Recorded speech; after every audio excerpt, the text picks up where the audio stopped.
Olá, crianças, tudo bem? Olha só, nós vamos revisar hoje a história do último domingo. Vocês estão lembrados da história?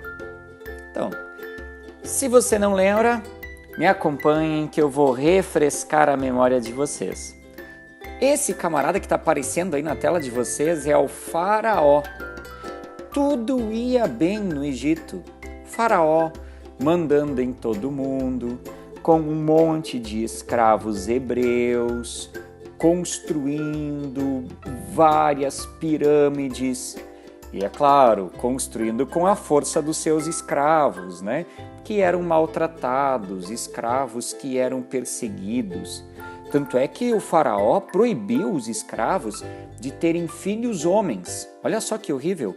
Todos os meninos que nasciam no Egito, eles eram jogados no rio Nilo. Nossa, muito triste isso, né?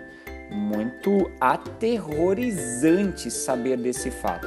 Então, o faraó estava lá, vivendo bem, fazendo as suas construções, realizando os seus sonhos, os seus projetos, mas ele esqueceu de um grande detalhe. O povo que ele havia escravizado era o povo hebreu, era o povo de Deus. E Deus queria ver o seu povo livre. Então Deus chamou Moisés e pediu que Moisés conversasse com o faraó no Egito, para que o faraó libertasse o seu povo. Mas o faraó, cheio de orgulho, não deu ouvidos ao que Moisés havia falado. Pelo contrário, ele colocou ainda mais peso sobre os ombros dos hebreus. Ele fez com que eles trabalhassem de forma mais pesada ainda. Ele foi mais severo nas suas ordens.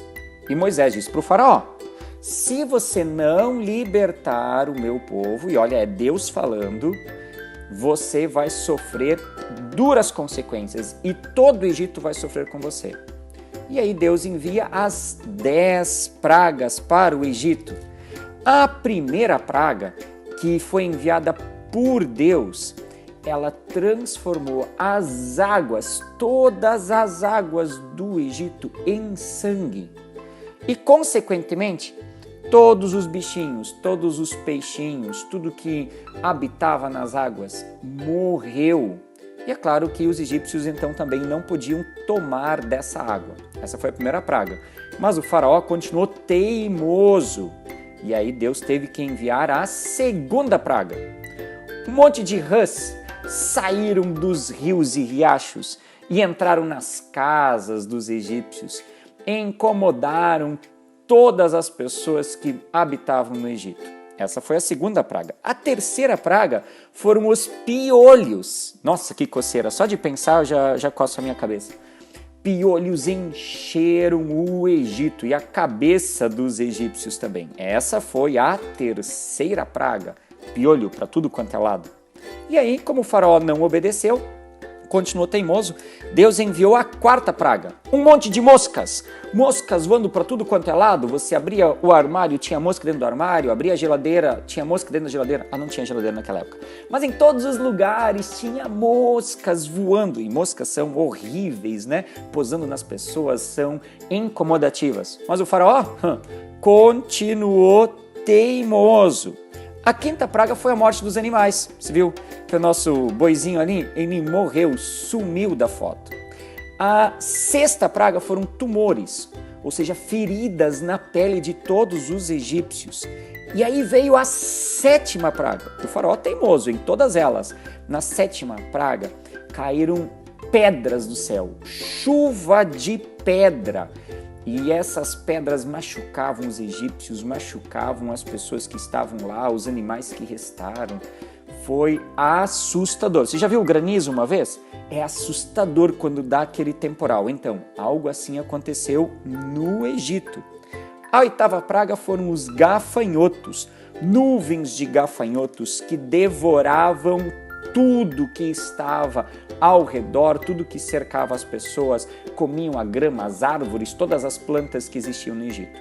A nona praga foi escuridão. Percebeu que o sol sumiu?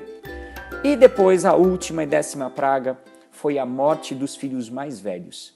E só então é que o faraó libertou o povo para que ele pudesse seguir e adorar a Deus. Então agora vamos decorar o nosso versículo que se encontra em Êxodo, capítulo 7, versículo 5.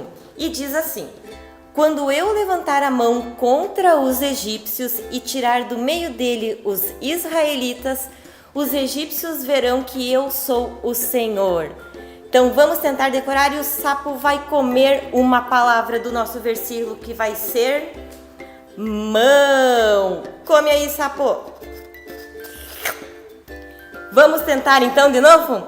Quando eu levantar a contra os egípcios e tirar do meio deles os israelitas, os egípcios verão que eu sou o Senhor. Êxodo 7, 5.